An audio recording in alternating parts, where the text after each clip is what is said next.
This is Your Superior Self, episode 71, The Long Road to Redemption, with author Damon West.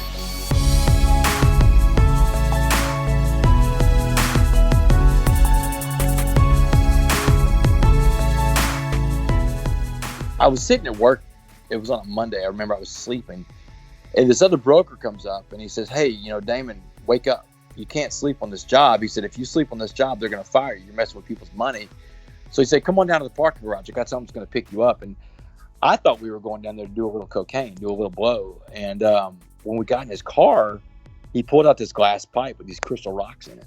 And you could hear the crystal rocks clanking in the glass bowl. And I was like, I kind of freaked out. I'm like, "Man, what is that?" He said, "Hey, just relax, Damon." He said, "This is crystal meth." He said, "You're going to love this stuff." And Trey, truer words have never been spoken, man. I fell in love with that drug that day. I had smoked that drug one time and I was instantly hooked. And I was up for 4 days the first time I smoked it. I remember the high didn't wear off for 4 days. And I spent the rest of my life chasing that drug. And I gave everything away freely for that drug, Trey. I gave up my job. I gave up my car, my home, my savings account, my family, my tethering to God, whatever was left of that. There wasn't much there anyway at that point. And I went. What is going on, Superior Nation? Welcome back to your favorite podcast, Your Superior Self. Boy, I got a great episode for you today. I have author and speaker Damon West. His story is phenomenal, and it's an emotional story. It is a redemption story. It is a true story that I 100% gain motivation from, and I hope that you guys do too. And to start out the episode, I want to read from Damon West's book called The Change Agent. And in chapter 9, titled "You Don't Have to Win All Your Fights," Damon says, "Most people in prison live under the threat of some type of fears, real or imagined. My own fears, I am discovering, are mostly in my head. Your mind is powerful, but it can be dangerous places to hang out if you're not grounded into something spiritual, a higher power. I have found a way to escape this place each day because my mind and soul are free. My sobriety has allowed me to have more conscious contact with God. Always I am learning that I am here to serve His purpose, whatever that may be. He rarely flat out tells me what that purpose is each day, but I think I recognize it most times when God puts something in front of me which He needs me to do. Ironically, I've learned how to hear God in the noisiest place on earth. The further I get into this journey, the more I feel He is putting me through all this because I will have a bigger purpose later in life." I love redemption stories, and I know that you guys do too, but Damon's is different than most that we've heard so far on the podcast because it's a cautionary tale and it's a message of hope, and it shows you proof that addiction does not discriminate. But he also proves that if you have a recovery system in place and you actually work it the way that it's supposed to, it will not fail you. And Damon is a true leader. And that's why I love his story. And if you think that you are a true leader and you want to get better at leadership and leading your employees or team, you can head over to my website at yoursuperiorself.com and sign up for my mailing list. And you'll get every episode sent directly to your inbox. And you will also get my top 10 tips on leadership.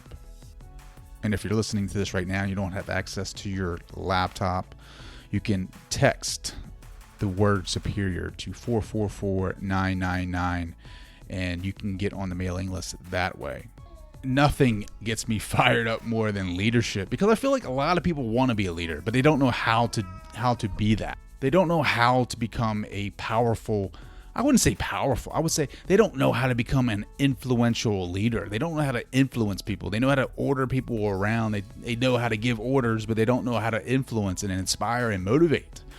And I didn't at first either. And I burned a lot of bridges trying to feel my way into leadership. And I feel like you don't have to do that necessarily. And that's why I've created this course, this 5 pillars of leadership, because I don't want I think we should stop burning bridges as managers. Like it took me a long time to mend those bridges, and no one ever teaches us how to become a leader. No one teaches us. Nobody takes us aside and says, "Hey, Trey, this is what you got to do when you first get into a leadership role." No, it doesn't. It doesn't work like that. A lot of people are trying to become leaders themselves, so they don't really necessarily know how to influence others. So, out of my experience and out of my passion for leadership, I've created a course, 5 pillars. They all cover accountability, communication, motivation, mindset, and systems.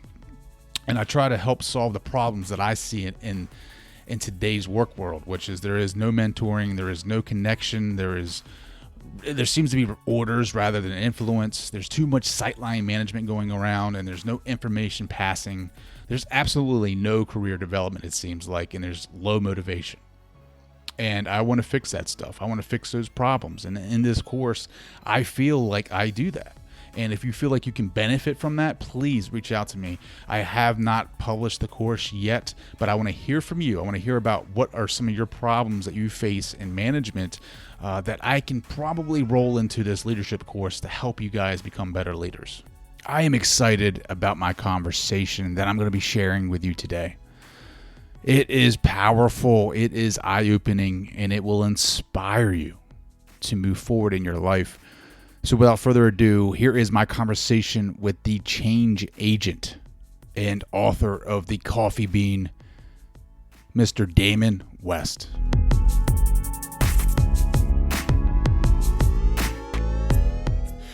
Hey, what's going on, guys? Welcome back to Your Superior Self. I'm Trey Downs, and today on the show, I have Damon West joining us. He is truly a redemption story. Damon, welcome to the show.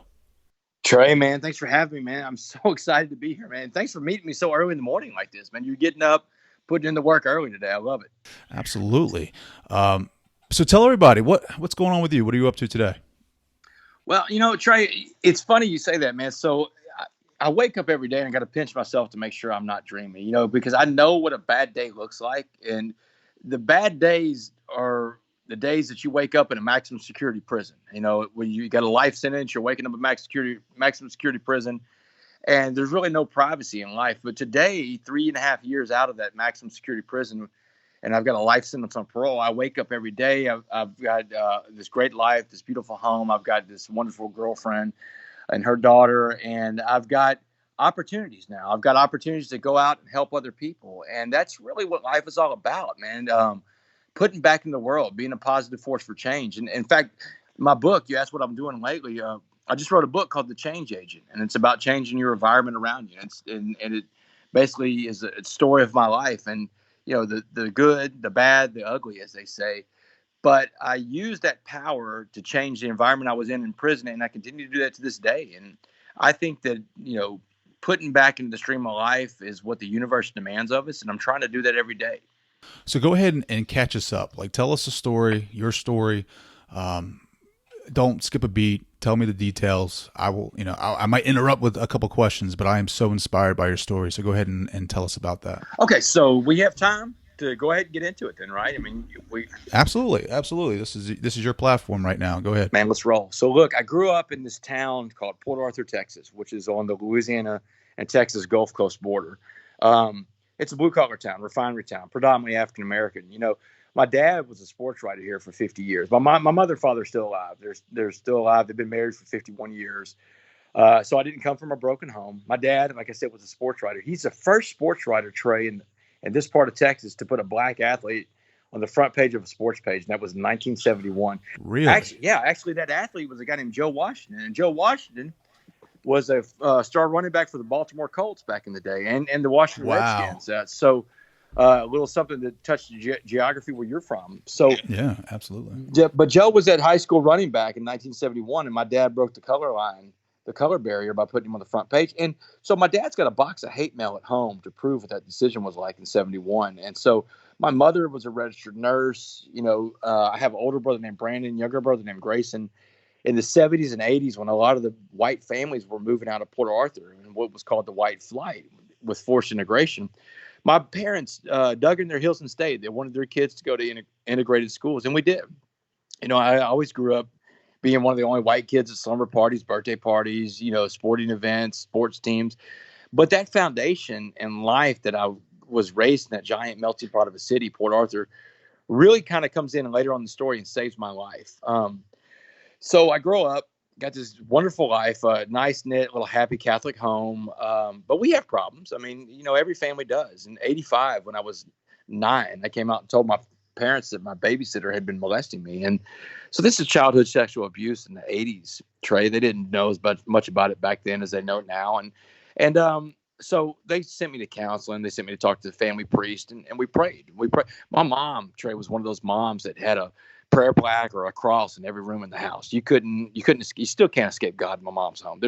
It's in your face everywhere you go, every room, right? So, but my mom always thought you could pray everything away, but something inside that little 9-year-old boy of hers went to a dark place. And, now that I'm in recovery in life and I know that I'm dealing with the disease of addiction, which I didn't know when I was 9.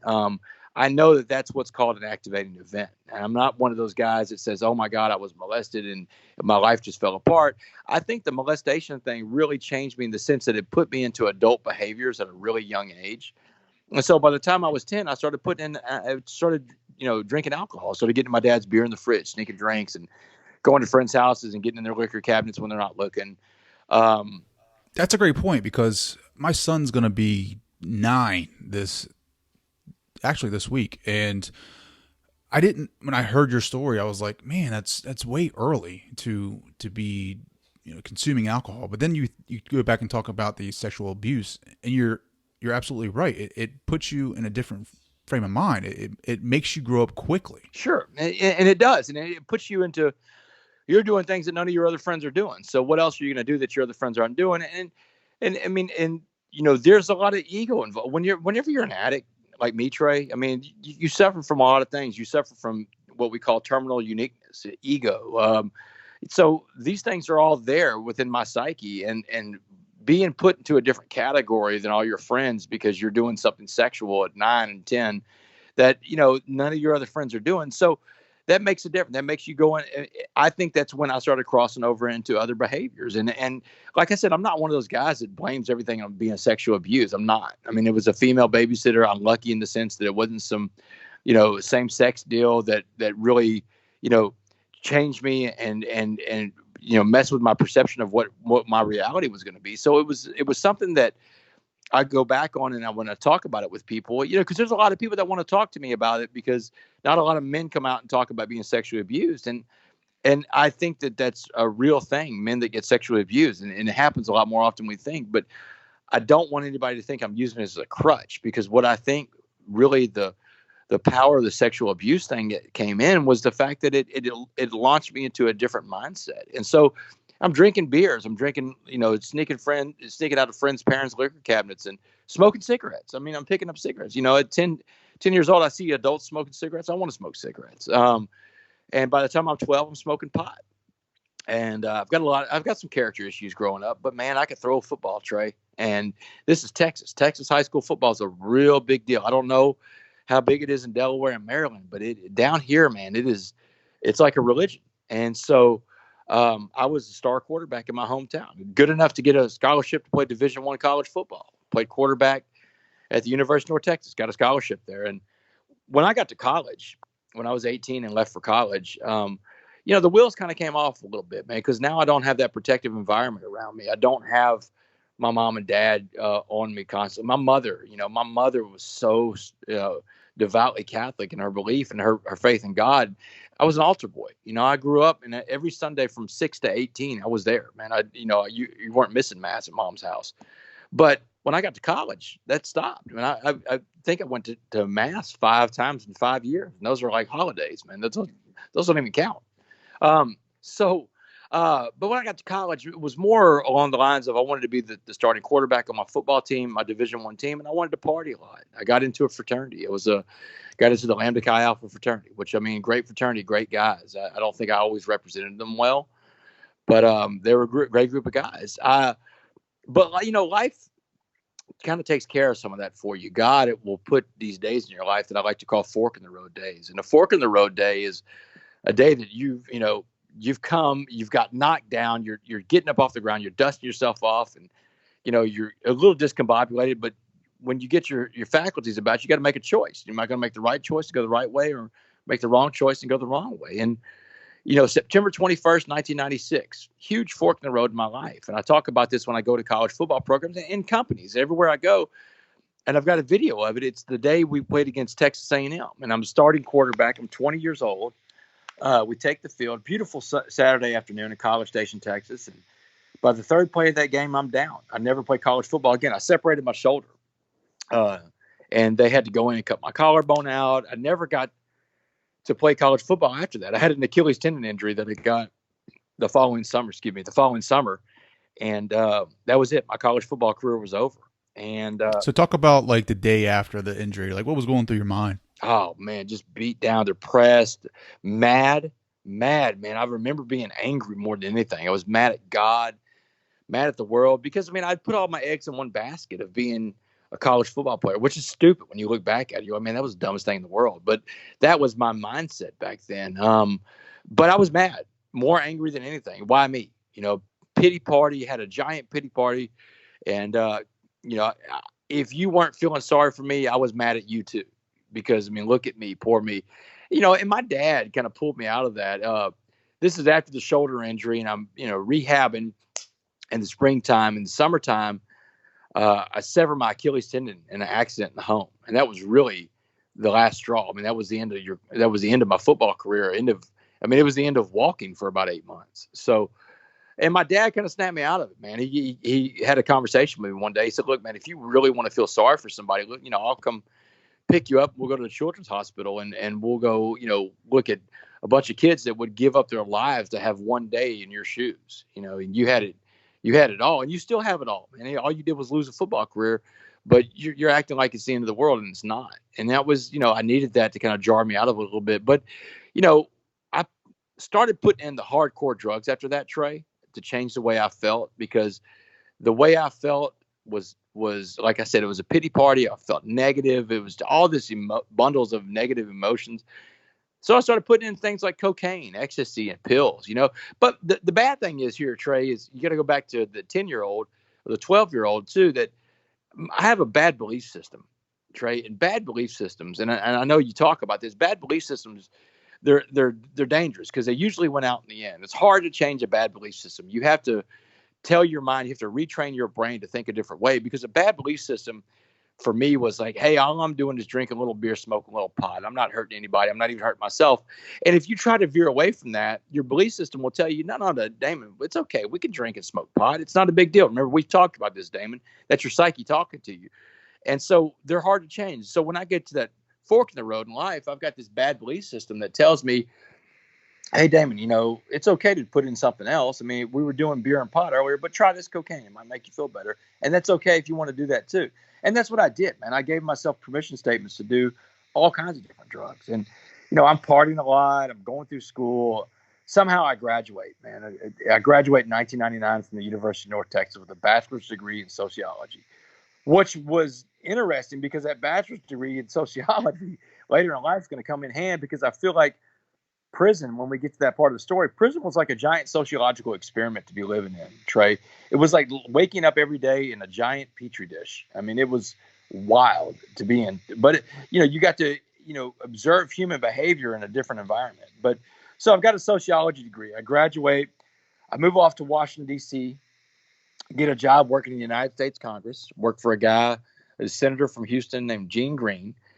Worked there for a little while, and I leave that job to work for a fundraising firm in D.C. And it was at that fundraising firm that I bounced on to work for a guy running for president of the United States in 2004. A guy named Dick Gephardt. He was a congressman from Missouri.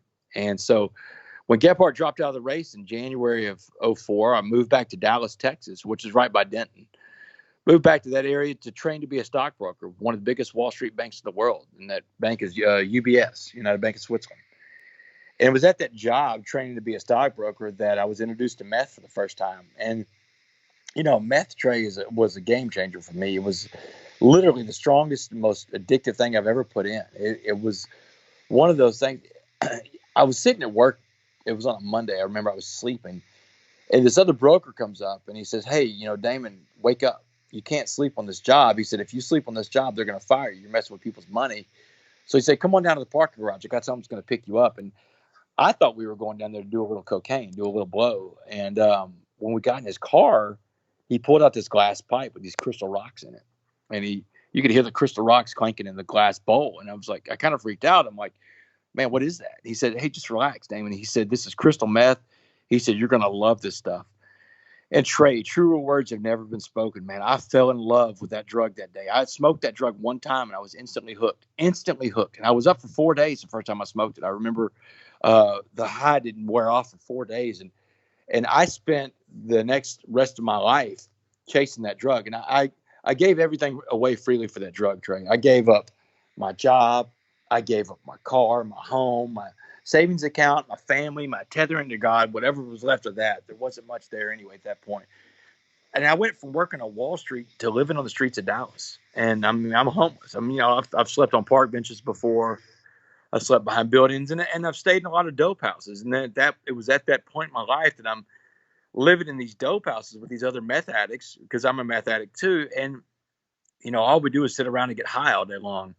And, this is a guy, Trey. I mean, I'm in these rooms with these people, and most of them don't come from the background I came from, Trey. Most of them weren't, from a home where the parents are still married, nice, knit, happy home. Most of them didn't have the educational background I came from. They sure didn't have the work experience that I came from. But, I noticed that a lot of these people in these meth houses all come from backgrounds of different sorts. And meth is like the great equalizer out there in the drug world. I mean, it's into the suburbs as much as it's into the lower economic sections too, Trey. I mean, it's not like it's some kind of biker drug anymore. So there were different people from different sets of life. But we all had that one thing in common. We're all addicts and we don't have jobs, and we want to fuel our addiction somehow. So we start breaking into cars, we start breaking into storage units, and eventually we escalate to home burglaries. And boy, Trey, when you break in, not you didn't break into someone's home, me. Whenever I broke into people's homes, I took things from those people that they'll never get back. And I'm not just talking about their property. There was over $1 million worth of property stolen, and what they classified as the Uptown burglaries. That was the name they gave to the burglary spree that I was on. But their property was the least of what I took from my victims. I think that the thing I took from my victims the most, that hit them the most, was their sense of security. I went into people's homes without their permission, Trey. And when you do that, you take something from them that's sacred. There's people in Dallas, Texas on this Palm Sunday that are probably going to church, and they're locking 3 deadbolts on their doors now because of Damon West. Or when they come home, they look in their homes a different way and maybe are suspect of whether or not someone's in there because of Damon West. And maybe some of them sleep with their lights on because of Damon West. I know that at my trial, I listened to the testimony of victims saying that they, one of them sold their home because they didn't feel safe in a house that couldn't keep me out. And so I always make it a point to talk about my victims because they're the most important element of the story. You want to talk about going out and helping other people and putting positivity back in the world, but that came at a steep price for my victims. And the state of Texas will not allow me to ever apologize to my victims. That's a felony you can pick up as I'm on parole, and that's a felony you can pick up for reaching out and apologize. So I never can apologize to my victims, and I won't do that because I'm not going to break the law to apologize. But in a program of recovery like I have now, you go out and you do service work for other people when you can't make a direct apology to people. And so that's what I do to this day to try to make amends to the people that I've hurt. So the Dallas Police Department finally puts an end to the Uptown burglaries. We're in 2008 now. We're on July 30th, 2008. The Uptown burglaries have gone on for a little more than 3 years. And I'm sitting around this little dope house that I live, this little rundown meth apartment that I live in. And I got my meth dealer named Tex sitting next to me. And I'm sitting there smoking meth with Tex on this couch, July 30th, 2008. And I'm passing the pipe back and forth with Tex. And I'm telling Tex, Tex, I think the end is near, man. I think the cops are going to go and get me pretty soon. And I'm telling him, 10 days before this guy, my partner in crime, this guy named Dustin, that I've been doing all these burglaries with, he'd been picked up by the Dallas Police Department. So they're putting the screws to him. I know it's just a matter of time before they get to me. And just as I pass the pipe back to Tex, I hear a window shatter off to my right, and tumbling across my living room floor is this little canister, and it's going end over end, and everything just kind of freezes and slows down to like a slow motion reel from a movie train. I get up off the couch and I get over this thing and I look at it, and then bam, this flashbang grenade goes off in my face. It's a bright white light, loud noise, blows me back on the couch. And when I came to, when I can see and hear again, this cop at full SWAT riot gear, he's got his boot on my chest and the barrel of a machine gun is digging in my eye socket. The barrel's cold. I can feel the barrel up against my eyeball. And this cop is screaming at me, don't move, don't move. And I look up at this cop and I blink and I'm like, man, don't worry, don't worry. And, you know, cops are flooding in my apartment and one of them screams out, we got him. We got the uptown burglar. And man, they did. They had me. And that was the moniker I'll have to live with for the rest of my life, Trey, for the consequence of my decisions, the uptown burglar. You see about a dozen other meth addicts and myself, young and old, male and female, black and white, and everything in between, like I was telling you before, because addiction does not discriminate, man. It doesn't care who you are, what your socioeconomic background is, who your parents are. You know, it doesn't care, man. Addiction affects everybody the same way. And when it's got you, it's got you. But on that day, the uptown burglaries came to an end. The Dallas Police Department had their man. And that was the beginning of an incarceration, Trey, that I had no idea how long it was going to be. And, you know, they take me down to Dallas County Jail. And, man, the only thought going through my head when I spent my first 24 hours in that holding cell is, man, how am I going to get my drugs in here? I'm going through withdrawals. I'm freaking out about the drugs. I don't care about my victims. I don't care about my family, who I think, incidentally, my family are the biggest victims. Families go through it more than anybody does with the addicts, man. Because they love the addict unconditionally. And it's almost like the family members are addicts too, and their addiction is the addict themselves. They want to do whatever they can to help the addict out, and they often do too much. They often enable the addict. But I don't care about that. I don't care about myself. Trey, I got a first-degree felony for organized crime hanging over my head with a potential life sentence in prison.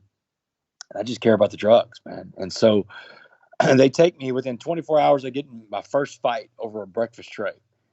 And I'm in general population. I'm scared to death. And they have these blue day room phones in there. And so I get on that phone after a couple of days and I call home.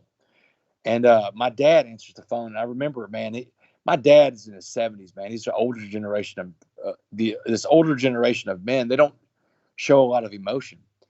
I've never seen my dad cry, Trey, but I heard him cry that one time when I call home from jail in Dallas County, because they've seen it on the news. You know, they know that I'm in there for organized crime and what I've been up to.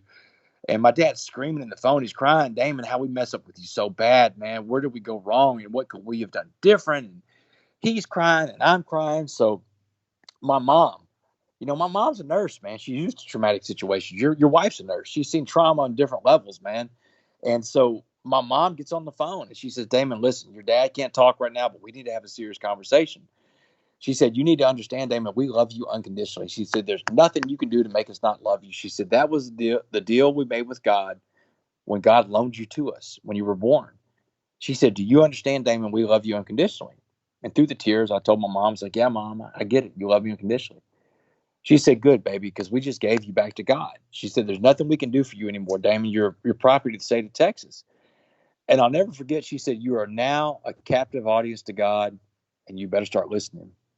And then she asked me a question. She said, Damon, do you remember that prayer plaque that I had on your wall as a kid growing up? And, you know, my mom had these prayer plaques and crosses in every room in the house. Right? I told you my mom had these in every room, man. There's a cross or a prayer plaque everywhere. But she's asking me about the one where I grew up on Roanoke Street, Port Arthur.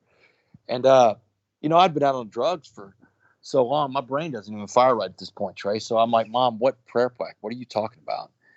And she said, baby, it's footprints in the sand. She said, do you remember the story of footprints in the sand? And I told my mom, no, I don't know what you're talking about. So she patiently and lovingly retold me the story of footprints in the sand about a guy walking the beach with God. And she said they're watching a video play out in his life in the sky. And she said every time there was something good in that man's life, there was two sets of footprints walking side by side. Good stuff was happening. She said, but every time something bad happened, when there's pain, there's hurt, there's suffering, there's loss, there's only one set of footprints. And finally, the guy called God out. He said, hey, God, look, what's up, man? Every time something good happens in my life, there's two sets of footprints walking side by side. But every time something bad happens, man, you abandon me. I can see it. One set of footprints, you know? She said, that's when God laughed and said, Damon, you fool. Every time you saw one set of footprints, I didn't abandon you. I carried you. Boy, she started screaming at me like a coach. in football, man. And she said, Damon, look, man, look down in that jail cell right now. There's only one set of footprints, and they're not yours. She said, get on God's back. I don't want to lose my son. So Trey, man, that night I started talking to a guy that I hadn't talked to in 12 years, man, since I got hurt in college football. And these prayers, man, this isn't some road to Damascus kind of moment, man. This isn't some kind of jailhouse conversion story, Trey, because I'm not there yet. I'm still an addict looking to get high.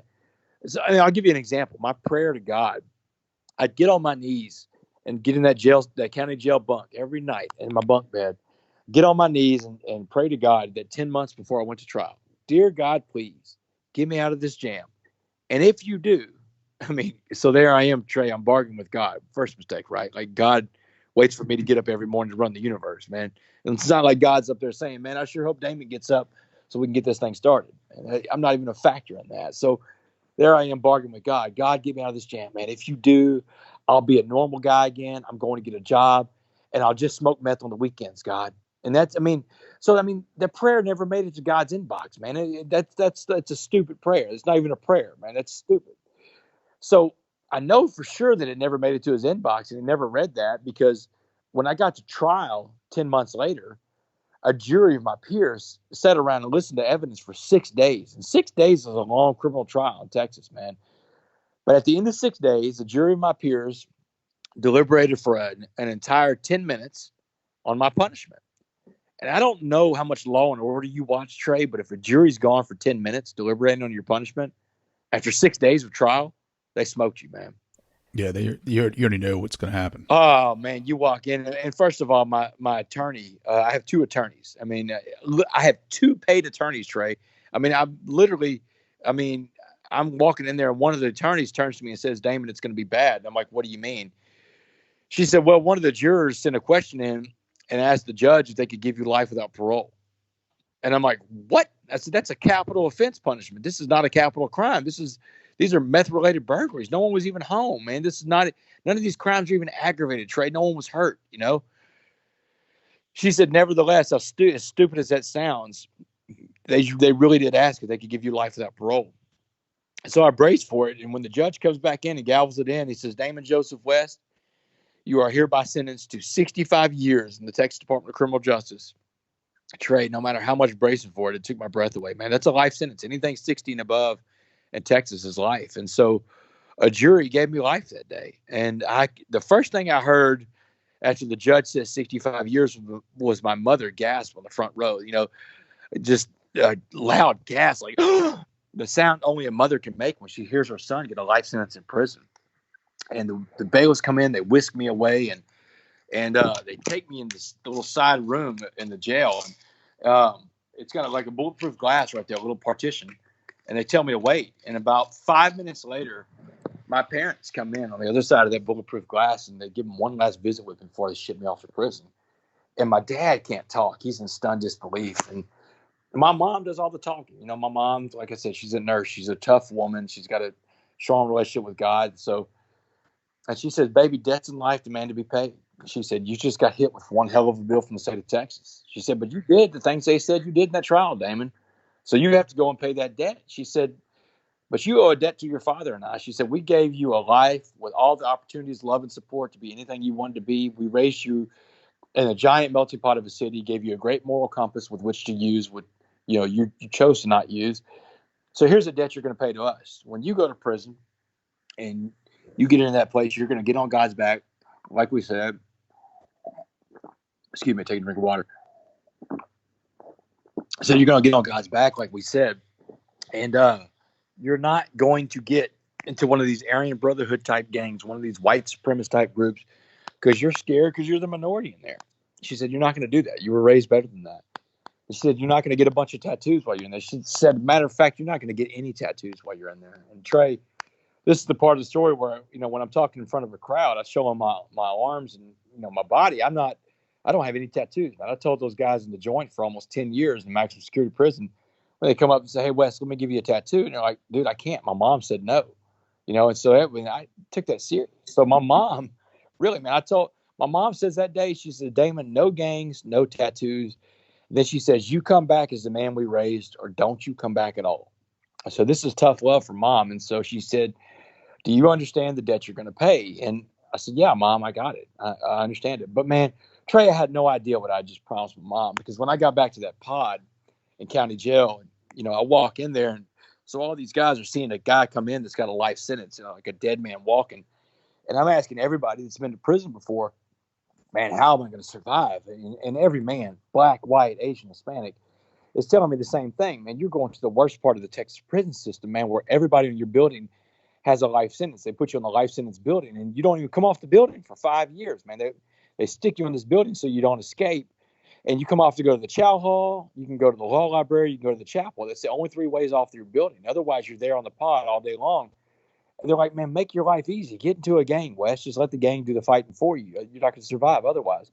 But there was this one guy, man, in the pod, this old black guy named Jackson. And I call him Mr. Jackson out of respect. And like I said, I don't even know Mr. Jackson's real name. I call him Mr. Jackson for the story. He's a Muslim guy. And a lot of those guys that convert to Islam in prison, they give up what they call their government name, which is their legal name, and assume the name of an Islamic name, a Muslim name. And so, Mr. Jackson, who went by Muhammad, Mr. Jackson pulls me aside one day and he says, hey, man, look, West, I've been watching how you're dealing with these knuckleheads, these dummies. Talk about you need to get to a gang. He said, you don't have to do that, man. You don't have to listen to them. But let me tell you what prison's going to be like. He said, the first thing you need to understand is that prison is all about race. He said, it's the most disgusting environment you'll ever see. He said, and so because it's all about race, when you get in there, you're going to have to fight all the white gangs first. He said, the Aryan Brotherhood, the Aryan Circle, the White Knights, the Woods. He said, you're fighting all these guys. He said, and if you survive their onslaught, and you don't give in to their ideology of hate out of fear, he said, then you're going to fight the black gangs after that. He said, the Crips, the Bloods, the Gangster Disciples, Mandingo Warriors, you're fighting them all. Man, my head is spinning at this point. Trey, I'm like, man, how am I, I'm like, Jackson, how am I going to survive that? He said, man, you will. He said, the strongest man in prison always walks alone. He said, you can survive this. Other people have. He said, and the way you're going to survive is you don't have to win all these fights, Wes. You don't have to go out and beat all these people up. He said, you don't have to win all your fights, but you do have to fight all your fights. And that's a lesson in life, Trey. That's a rule for life. You're going to, you have a podcast where you talk about this very, not everybody's going to win. You don't win every battle in life. You lose some of them, but you learn about yourself from your losses. And you get up every day and you keep going. And that's what Jackson's saying. Don't ever turn down a fight in that place. You'll never survive it if you do. And then he gives me this analogy. He says, look, he said, imagine prison is like a pot of boiling water. He said, anything we put in that pot of boiling water is going to be changed by the heat and the pressure inside that pot. He said, I want to put 3 things in that pot of boiling water we call prison and watch how they change. He said, I'm going to put a carrot, an egg, and a coffee bean. He said, so first things first. He said, if I put a carrot into that pot of boiling water we call prison, he said, what happens to the carrot? And I looked at him and I said, well, Mr. Jackson, the carrot will turn soft. It'll boil it down, make it mushy. He said, that's right. He said, the carrot went into prison hard, but prison changed that carrot, turned him soft. He said, the carrot got beat, he got robbed, may have gotten raped, and he may have gotten killed. He said, you do not want to be the carrot in prison. He said, let's put an egg in that pot of boiling water we call prison. Wes, what happens to the egg? I said, well, the egg turns hard, like a hard-boiled egg. He said, that's right. He said, the egg went into prison, had that hard outer shell, so it protected him different than the carrot. He didn't have to worry physically about it being harmed because that hard outer shell protected him. But inside that soft liquid core that he had turned hard, his heart turned hard. He said, life has beat him down. He said, if you become the egg, you're institutionalized. He said, if you become the egg, you're incapable of giving or receiving love because your heart's too hard. He said, Wes, if you become the egg, stay in prison the rest of your life because you're never going to come back as the man your parents want you to be. He said, but Wes, if I put a coffee bean in that pot of boiling water, he said, what happens when you put a coffee bean in boiling water? And I looked at him and I was like, Mr. Jackson, I don't know. And he said, for a college boy, you're not too smart, Wes. He said, if you put a coffee bean into a pot of boiling water, he said, now you have a pot of coffee. He said, the coffee bean, the smallest of these 3 things, small like you, had the power to change the entire atmosphere inside that pot. He said, you got to change the name of the water to coffee. He said, everybody in life puts out energy, Trey. And this is what I was talking about, Trey. He said, everybody in life puts out energy, negative or positive. He's telling me about the rules of attraction. He said, if you walk around negative with a frown on your face all the time and a scowl and a mean look, he said, you're going to attract that same kind of inmate. He said, but in there, that can be dangerous, can be deadly.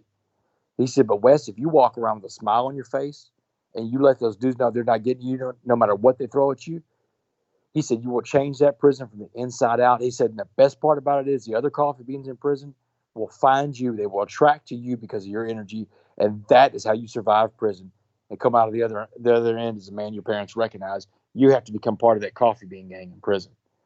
And Trey, that was the best advice I could have ever gotten at that point in my life, and it was like having a little secret with me that it let me know, hey, this is going to be okay, because now I have a hand in this, Trey. Because the scariest part about going to prison was like all these variables you can't control, and I'm an addict. I mean, I'm a control freak. I mean, I want to be in control of all these things, and I felt like my life was just spinning out of control. But then when Mr. Jackson gave me that coffee bean analogy, that let me know that I had some skin in the game. I have some control over it. And, and the last thing he told me too, it was kind of scary. He said, when you get your first cell assignment, he said, do me a favor. He said, don't run to your cell when you get your assignment. He said, go into that pod, put your bags down, put your back against the wall, and let it happen. And I'm like, but what happened? He said, your heart check, man. He said, your first test of your heart. He said, there's going to be a white guy that comes up to you. He said, he's not coming to hurt you. The first guy is just like he's a messenger, man. He's coming to get information. He wants to know what gang you're going to be riding with. He said, you get him out of your face. You tell him you're not getting with this gang stuff. He said, but that second guy that comes up to you, man, he's coming to hurt you, man. When he gets within range, put your fist in his mouth. He said, you give it to him as hard as you can. Get the jump on him, man. That's a fight that's about to happen. And with that, I was off, man. I became, I went from being Damon West to being inmate West, number 1585689. And, I'll never forget that number. You get a number in prison, and that's what you go by. You go by offender or inmate or your number. And so it was scary. It was frightening, Trey. When I got to prison, it was just like Jackson said, man. I walked in that pod, and, what's interesting, too, about getting to prison is they sent me to a prison in Beaumont, Texas, called the Mark Stiles Unit. And the Mark Stiles Unit, this is a mixed bag for me, man, because Texas is a big state, and I could go anywhere. But they're sending me to Stiles, and Stiles is in Beaumont, which is the neighboring city to Port Arthur, where I grew up. So it's a mixed bag. I'll be close to home, which is great. I can't wait to see my family more and friends more. But it's bad, man, because Stiles is one of the toughest units in the state of Texas. And so for better or for worse, I'm coming home, and not the way I ever envisioned coming home when I left in 94 and went to college. So this is 2010 when I pull up in the Mark Stiles Unit, and I get in there and they give me my bunk assignment. I'll never forget that first bunk. It was 7 building, G-pod, 2 section, 45 cell, bottom bunk, 3 row. So I get in there and they let me in the pod, and pod's just huge, Trey. It's got these 3 tiers in it. There's got these tables bolted down in the day room. Everything's bolted down in a maximum security prison, because if not, it can be picked up and used as a weapon. And everybody kind of stops and looks at me when I walk in. I'm the new guy in, and people are laughing. The scene is just kind of surreal. I look around for my cell, and I find 45 cell. It's on the 3rd row up by the shower. It's as far away from the door as any of the cells can be. So I can't run there anyway. That option's taken away, because I really thought about it, despite what Jackson said. So I put my mattress down, I put my bags down, I put my back against the wall, and I wait, man. And it takes no time. Here he comes, the first guy, just like Jackson said, a little bitty white dude, man. Got no teeth in his mouth, got this meth mouth thing going on, got tattoos and swastikas all over his body. And he comes up. He's drunk. You can smell it on him, man. He's been drinking. They make that hooch in prison. They make wine out of all kinds of rice and potatoes and fruit, all kinds. They make wine out of everything in there. And so this guy comes up. He's stumbling. He's drunk. You can smell it on him. And he says, hey, white boy, what family you riding with? And I said, man, get out of my face, little dude. I'm riding with God, man. Y'all just leave me alone. Get away from me, y'all. Leave me alone. And he laughed at me, Trey. He said, man, God didn't even hear, man. We kicked God out a long time ago. He said, but we're here, white boy. We're coming for you. So he stumbles off. And I'm like, man, I'm thinking to myself, that didn't go well. And I'm like, man, I just wish somebody were here. I wish Jackson were here. I wish somebody was here. I felt so alone. And I didn't have to worry about feeling alone for long, because about 10 minutes later, man, here he comes. The biggest white dude I've ever seen in my life. Big corn-fed white dude, man. This guy was huge. He had muscles, bulging out of his shirt, veins rippling out of his arms. And he's got a swastika tattooed on the top of his bald head. Big skinhead guy. And so he's coming at me, man. And I remember what Jackson said. I mean, like, Trey, I've played sports all my life. I can be coached. And so when he got within range, man, I hit that dude in the mouth as hard as I could. And I mean, it caught him off guard, surprised him, but it didn't do anything to him but stun him just a little bit. And within 20 seconds, man, that fight is over, man. That guy's got me on the ground and beat me down. And that was the way most of my fights went, Trey. That first 6 weeks I was in prison, I got in dozens of fights, and I probably lost 75% of those fights, Trey. Physically lost, man. Got my butt kicked, but I won, Trey, by showing up. I won by getting up every day, and if someone challenged me, I accepted their challenge and went after it, man. Again, that's what you have to do in prison. That's what you have to do in life. You have to get up every day and keep going. You cannot lay down and accept it and just die. And so, I realized I learned something about myself in those fights too, because when you get beat up a lot, when you have to get up there and physically lose fights, you start learning something about yourself in that process. You don't inspect wins the way you inspect a loss. And what I learned from all that fighting was that I had been putting limits on myself, man. I was letting the situation dictate me. And I learned limits are something that only we can put on ourselves. The situation, you can't. Nobody can put limits on you, Trey. You can't. Nobody can tell you what you can or cannot do, but you certainly can tell yourself what you can or cannot do. And so it took a few weeks to get through the white gangs. And then, 6 weeks into it, I'm still fighting the black gangs, man. And it's sporadic sometimes. And sometimes it's an onslaught. Sometimes it's more than one at a time. And I remember being so scared every time they would roll the cell doors. They roll the cell doors and for chow time, for recreation, for day room, whatever. And I remember being so scared some days I just wouldn't leave my cell. I would miss meals over it, Trey. And because I was always worried about someone saying, West, I want to look at you in the shower. And somebody in prison saying, I want to look at you in the shower, there's nothing gay about that, man. Trey, when someone says they want to look at you in the shower, you're going to box, man, because the showers, there's no guards back there. There's no cameras, and blood cleans up real easily out of the shower. And so one Monday I get up and I'm just tired of it, man. I'm like, you know what? If I'm going to do this, if I'm going to fight these guys, I'm going to do it playing sports. So I head off to the rec yard, man. I look at that little dingy old mirror in my cell that Monday morning, and I say this sentence to myself, this sentence that I learned. One of these speakers in college that came and spoke when I played college football. And he said, if it is to be, it is up to me. And that sentence right there, it's 20 letters. It's 10 words. It's only made up of 20 letters, man, 10 words. But it's the most powerful sentence in the English language, in my opinion, because that sentence is a permission statement. If it is to be, it is up to me, means get up and go do something, man. Make something happen. So I went to the rec yard that Monday. And, it's important for me to walk everybody through the rec yard real quick. So let me walk you through the rec yard of a life sentence building in maximum security prison in Texas. So, you go into the rec yard. Let's say the chute you come out of, the door you come out of, where you've been strip searched for weapons. That's home plate. You look at right center field. There's a sand volleyball court out there. That's only the whites and Hispanics are going to play on that sand volleyball court. No blacks. You go around left center field. They've got these huge walls, these handball courts. They're like 30-foot walls. All the races can play handball. You can mix races up out there. But if you want to play partners, you want to double up, your partner better look like you, better be the same race as you. You come on down the third baseline, they got a weight stack there. And that weight stack, all the races can use the weights. But you want someone to spot you, your partner, your spotter better look like you, man. Better be the same race as you. And so I pass up all those other sports that day, man. I'm going to a different place. I'm going to earn some respect in a different way. I go to the basketball court. And Trey, the blacks in prison on the life sentence building, run the basketball court. There's no white guys allowed in that court. But I get myself into a basketball game, man. I get the basketball in my hands, and I force my way into a basketball game that Monday. And I started playing basketball, the bloodiest games of basketball I've ever played for 6 straight days, man. And every time I'm out there playing, it's not a 5-on-5 game, man. It's 9-on-1, man. Those guys don't want me out there. But they sure let me know it too, man. And this is prison basketball in the life sentence building, man. You can punch, kick, scratch, bite. There's no guards. There's no referees. There's no fouls.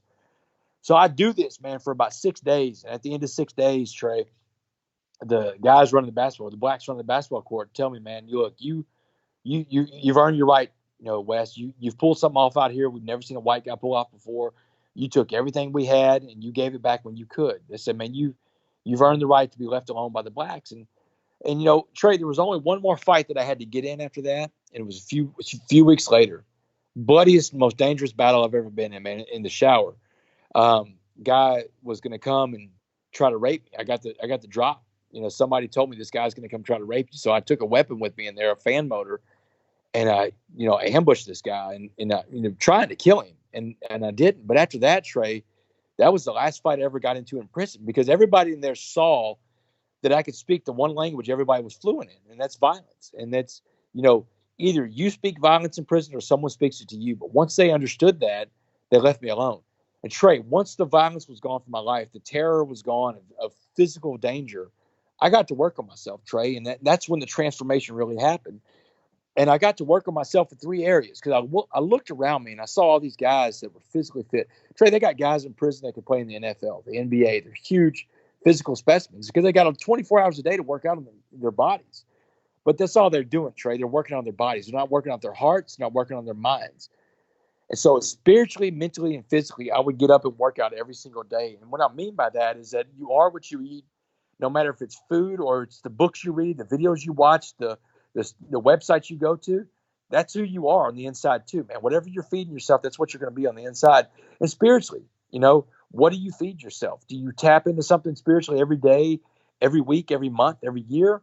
And if you don't, it's a big universe. You should really consider it, man. And so I got in there and I got in shape, Trey. I read a lot of books. I read everything I get my hands on. And I learned two things about books in prison, Trey. I learned that, I never saw a guy reading a book get into a fight, and I never saw a fight over a book. So books were safe, man, and you could learn. You could escape from prison reading a book. I'd read a book every other day, and I got into recovery in prison, Trey. And I got into recovery, and I learned some of the most important lessons in my life in recovery. Now, remember, I grew up with a strong religious faith in the Catholicism, and so I had a relationship with Jesus, but I didn't have everything I needed. I needed to be around other addicts that are in recovery because they had the answers I was looking for. And the answers I was looking for, they taught me things in recovery. Like I learned what the secret to life was in recovery. And by all these guys that would come into prison, the volunteers that would come into prison through different ministerial groups, they would come in through different retreats, faith-based stuff.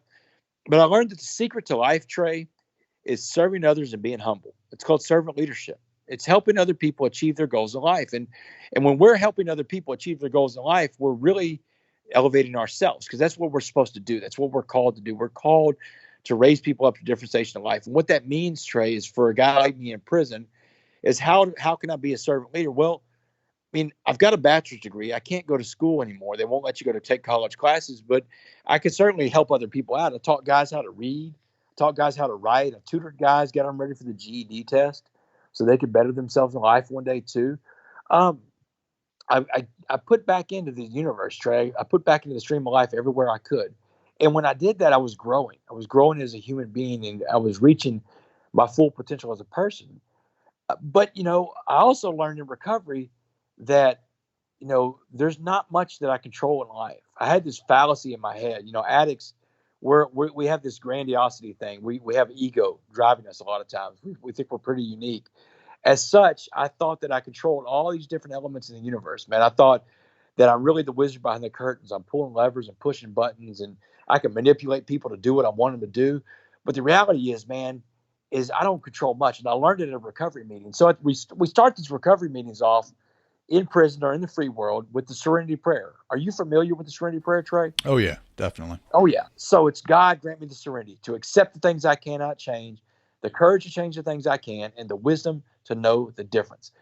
So I go to this recovery meeting one day, and this guy that runs the meeting, the volunteer from the outside, he says, Damon, get up and tell the group what the Serenity Prayer means to you. So I get up and I talk about something about picking your battles in life and trusting God. And he's like, no, you're wrong. Sit down.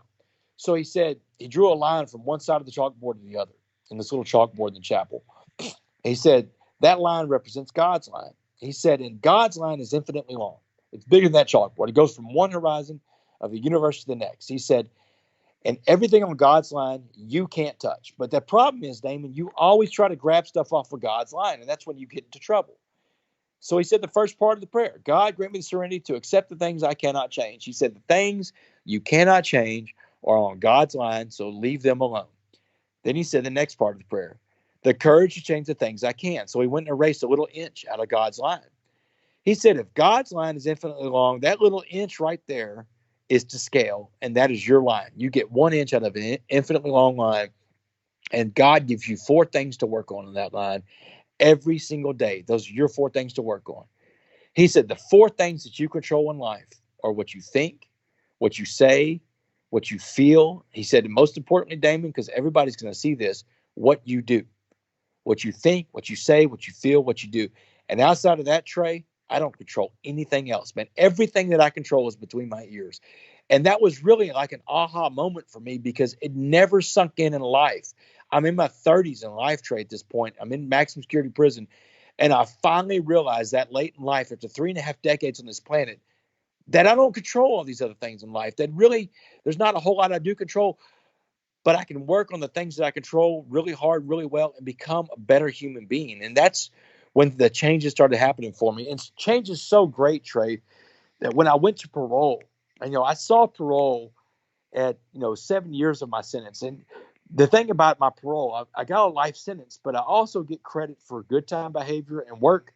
And so if I agree to work while I'm in prison, they'll give me an extra half day for every day that I'm there. And if I'm good and I stay out of trouble, which I didn't have any trouble that took away my good time, then I got an extra day for every day that I'm there. And so all that added up, and so I get to about 7 years in prison, and parole comes to see me.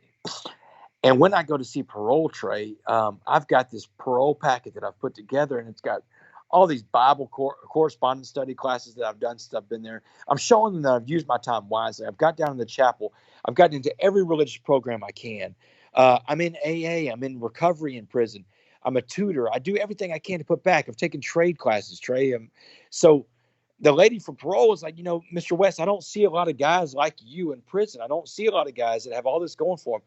I've got police chiefs writing letters for my parole. I've got a law firm in Beaumont, Texas, the Provost Humphrey Law Firm, that says I have a job when I get out of prison when I go there. And the lady's asking me about that. She's like, "You've got a job from the most prestigious law firm in this area. How do you have a job from them? Why do they want you?"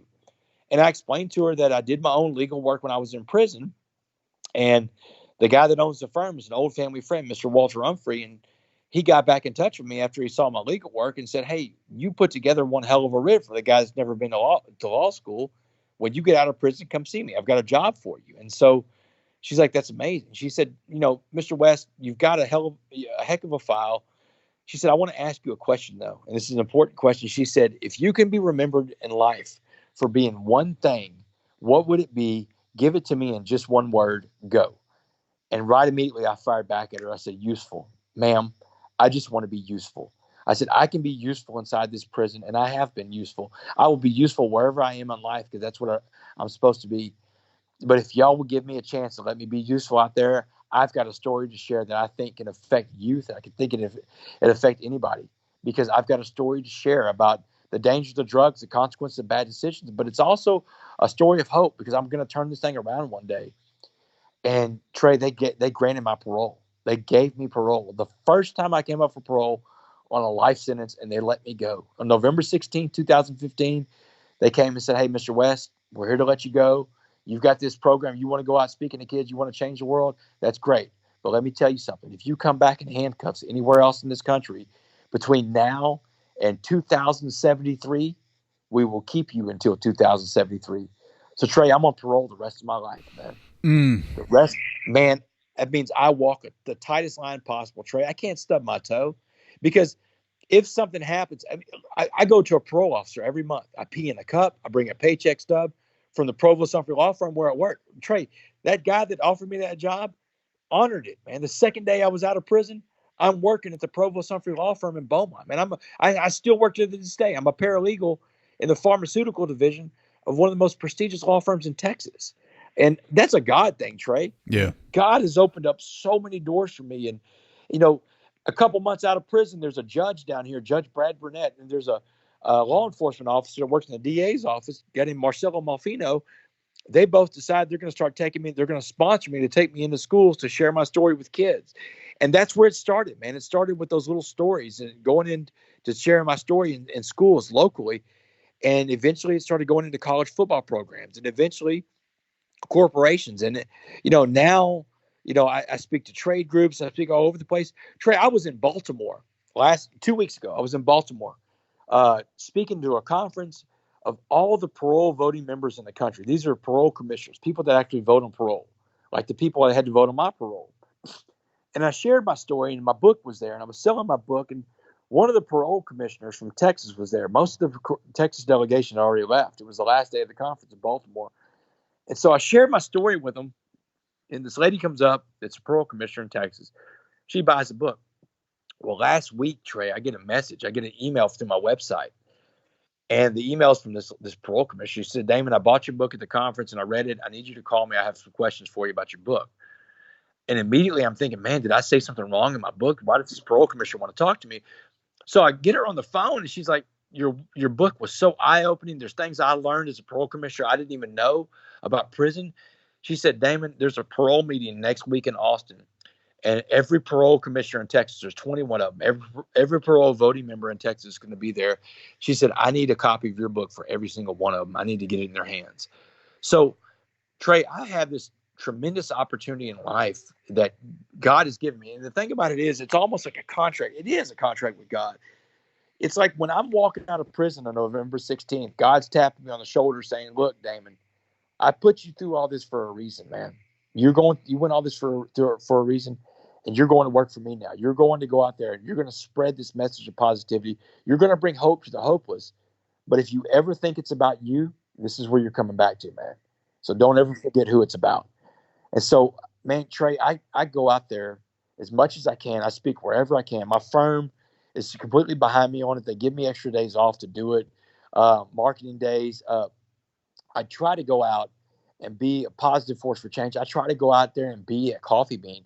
And I spread that coffee bean message everywhere. And it catches on, Trey. College football programs all over the country have coffee bean posters in their locker rooms, you know. Corporations use it. I mean, it's something that it spreads like wildfire. And then, like we talked about earlier, John Gordon, man. John Gordon, one of the biggest motivational speakers of our time, sells millions of books, calls me up out of the blue one day because he wants to write a coffee bean book and split all the profits with me. I mean, who does that happen to? That's crazy, man. But those are God things. God is running this thing, man. I'm just along for the ride, Trey. When it's all said and done, what do you want your legacy to be? You know, when it's all said and done, I want people to remember that, hey, Damon was a flawed but decent guy, you know, because I think that people get so caught up in trying to put people on pedestals and making them be something out there not. For example, I know I'm veering off from the question, but I'm going to answer the question fully, but I tell people all the time, I don't go around quoting scripture when I go around talking. I don't do that. You know, I can tell you about a spiritual awakening that I had. I can tell you about my relationship with God, but I can't try to force you into any kind of belief system. And I don't want to go around quoting scripture anyway, because you know what, Trey, I'm flawed. I cuss still, I still say bad words. I'm a flawed but decent guy. But I don't want people to say, well, one minute he's talking about scripture, he's quoting the Bible, and the next minute he's cussing. So I'm a flawed. But that isn't that everybody though? Like everybody's flawed. We're human. Like we are never going to be perfect. We are always trying to get better. And I think that's the story, right? Like you went through hell to get where you are today, but there's always an opportunity for something bad to happen to you. You just got to keep grinding. You have to keep grinding. You have to keep grinding and live your best life. Absolutely. But the thing about it is people can be judgmental, Trey, and people can be hypocritical. And that's one of the things I've learned. I talk about it in my book about a organized religion versus spirituality, man. There's a lot of people can be hypocritical about some of the stuff they see and do. But, when I tapped into the spiritual plane of things, I had to lose all that, Trey. I went into prison and I had a hard time with certain kinds of offenders, man. Child molesters. I had a real difficult time accepting child molesters in the chapel. But I had to get used to that. You know why, Trey? Because, man, who am I to judge anybody? I'm a drunk. I'm a drug addict. I'm a thief. I'm a burglar. I'm a convicted felon. I'm a flawed dude. Who am I to throw stones at people? And it took me going in there and removing myself, removing my ego from it, getting to a program of recovery, and realizing, you know what, man, everybody in life deserves to be treated great. They deserve to be treated like a human being. And no matter what you've done, no matter what your sins are, when you decide to change over, and you have that power. It's like that coffee bean message. You have that power to change the atmosphere around you for the better. I think that my legacy, I would want it to be is someone that went out. It was a positive force for change in the world. They took their story of all this negativity, all the bad things that happened, and they turned it into something positive, and they became an example for others of what to do. I just want to be remembered is being a guy that was a good example for others of what to do, not, and also being that lesson of what not to do, Trey, because sometimes people's purpose in life is to be an example of what not to do, and I accept that, man. I can use my story of drug addiction at a young age to show kids where it leads to. And I know that it has an effect, Trey. I've heard from kids. I've heard from their parents about the effect it had on them, the conversations that started in homes.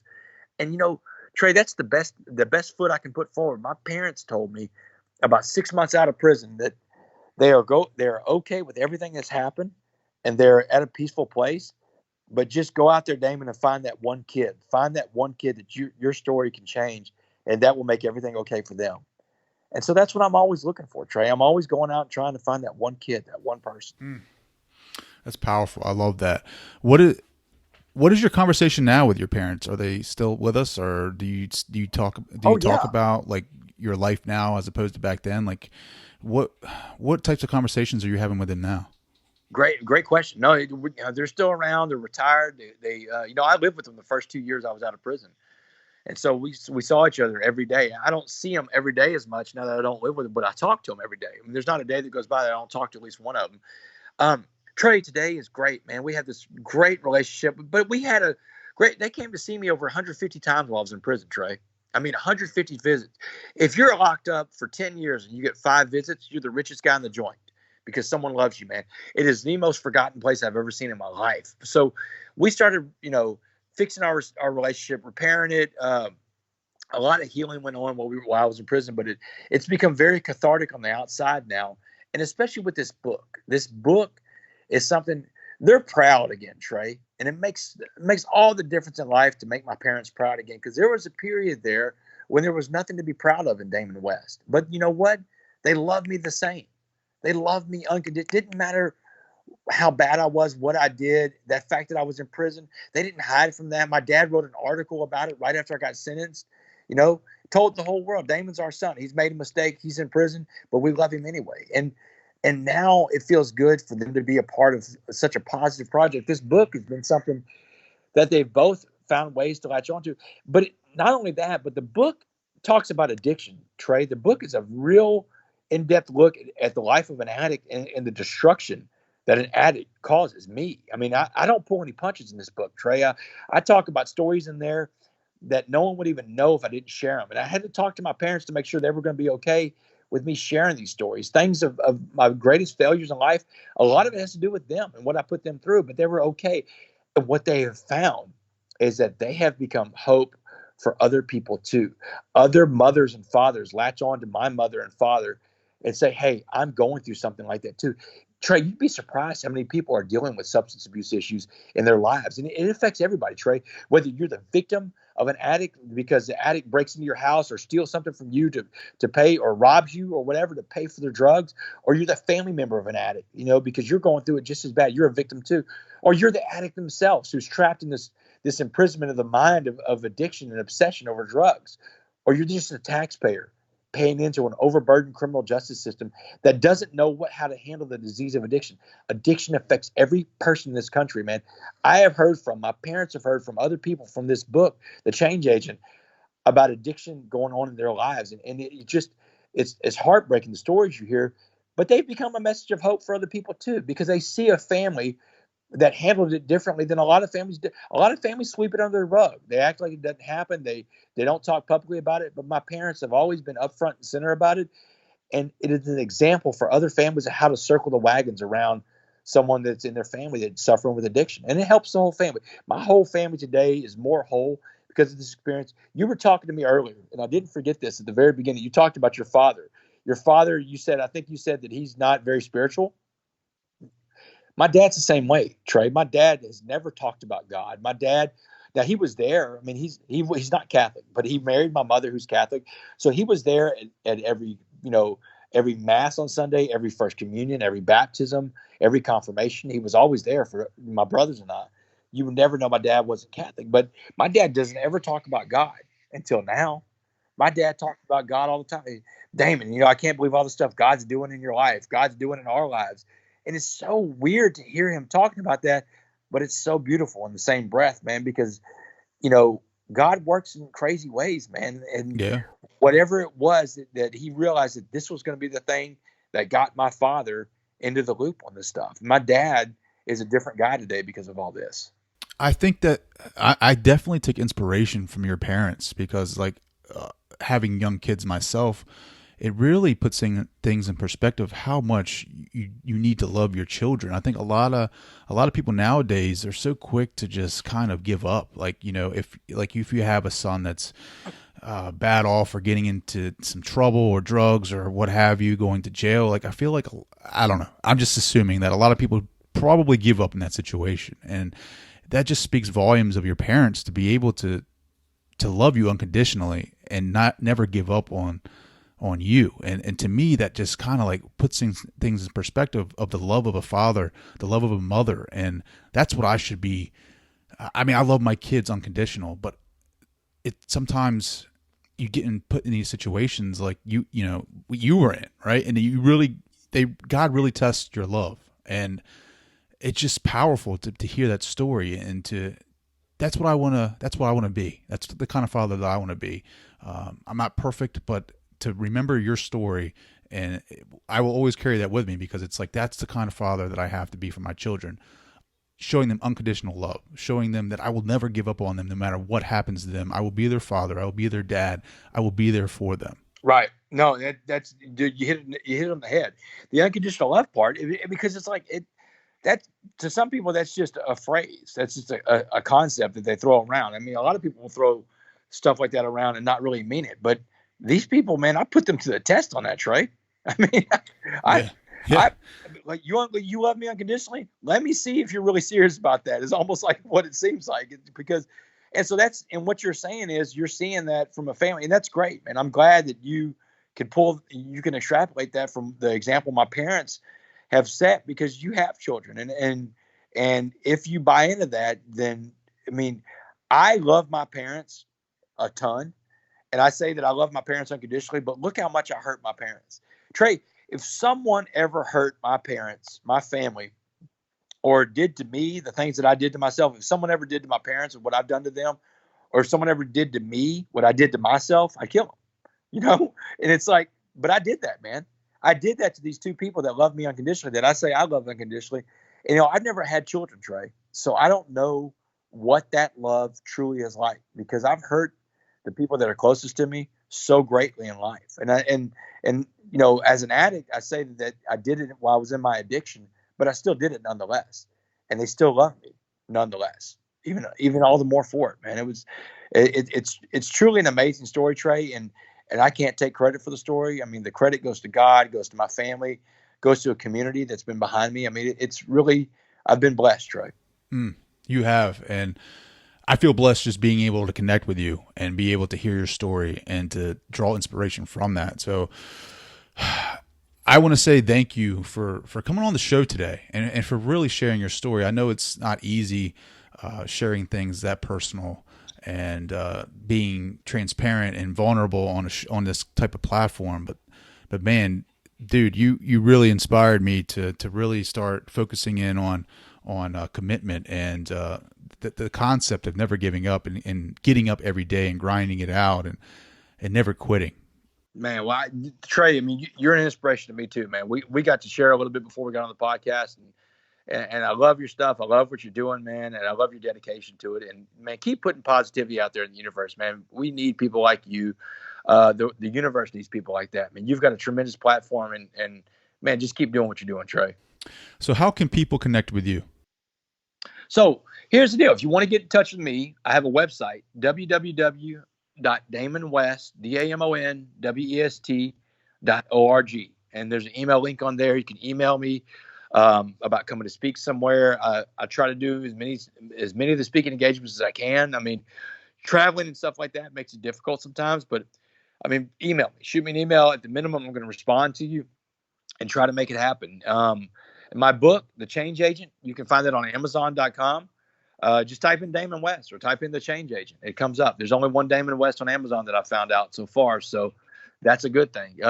And then in June, the book coming out with John Gordon, The Coffee Beans. So a second book coming out. And so a lot of good things are happening, Trey. I love it. So at the very end of the show, I kind of want to I want you to speak to the audience right now. Like, imagine that there's somebody out there struggling with addiction or struggling with their parents that are struggling with their son. Like, what would your advice be to them to keep going, keep grinding? So my advice to the family that's struggling with an addict is there's a group called Al-Anon that I think is just amazing. And what it is, it's a 12-step recovery program for the families of addicts. Because here's the deal. I alluded to this earlier. My parents, my family, they're addicts too. You know what their addiction is? Me, man. I'm their addiction. They'll do anything they can for their son, Damon, and it brought them through hell, you know? So you need a program of recovery too. You need a program to help you out. Find an Al-Anon program. And if you're the addict out there, man, I tell addicts all the time. I speak to people all the time, and families call me up and say, hey, can you talk to my son or my daughter or whoever they're struggling with addiction? And it's the same first thing. You've got to find a program of recovery. Not only that, but once you find that program of recovery, and I don't know what your program of recovery is, but when you find that program of recovery, get a sponsor. Work that program of recovery. If it's an AA type deal, a 12-step type deal, work the steps. You got to work the steps. You can't go to meetings and just think you're gonna absorb it through osmosis. But above all else, for both groups, the families of the addicts or the addicts themselves, here is the underlying message. You have the power to change your life, change the environment around you. That power is within you. And it's in that coffee bean analogy, that allegory that was given to me in county jail. You have the power to change the atmosphere around you, and you have a choice. You can do one of three things. You can let life beat you down like the carrot, or you can let life turn you hard like the egg. Or you can change life. You can change the environment around you. You can change the atmosphere inside that pot of boiling water like the coffee bean and make coffee. And Trey, I tell people all the time, man, at the end of every presentation, man, I have a call to action. And my call to action is this. You go out there and you do what Mr. Jackson told me to do before I got on that prison bus. You go out there and you go be that coffee bean. And that's the best advice I can give you, man. Be like that coffee bean. Change that environment. Damon West got me fired up today on a Sunday morning. Dude, I'm fired up too, man. I guess I got to go out and work in the yard now or something. Damon, man, thank you so much for coming on the show, brother. Trey, thanks a lot, man. Ooh, man, that was a fantastic episode. I hope you guys enjoyed it. I definitely did. I want to say thank you to Damon West for coming on the show and hanging out with us today. You know what really still just fires me up about him is how he continues to say that he's blessed, right? Like he says that he's blessed, and that's after going through prison, after struggling with addiction, and being able to stand on the other side of struggle, of hardship, and to say that. And that is so amazing to me. Damon, you are an inspiration, and I want to say thank you for coming on the show. Guys, if you want to link up with him, go check him out at damonwest.org. If you guys want to follow the show, you can do that at yoursuperiorself.com. Sign up for my email list and have every episode sent directly to your email. You can do that by going to yoursuperiorself.com or following me on Instagram at tdowns80 and clicking on the link over there. If you guys want to follow me on Twitter, you can do that at DownsTrey, and on Facebook at Trey Downs, DOWNES.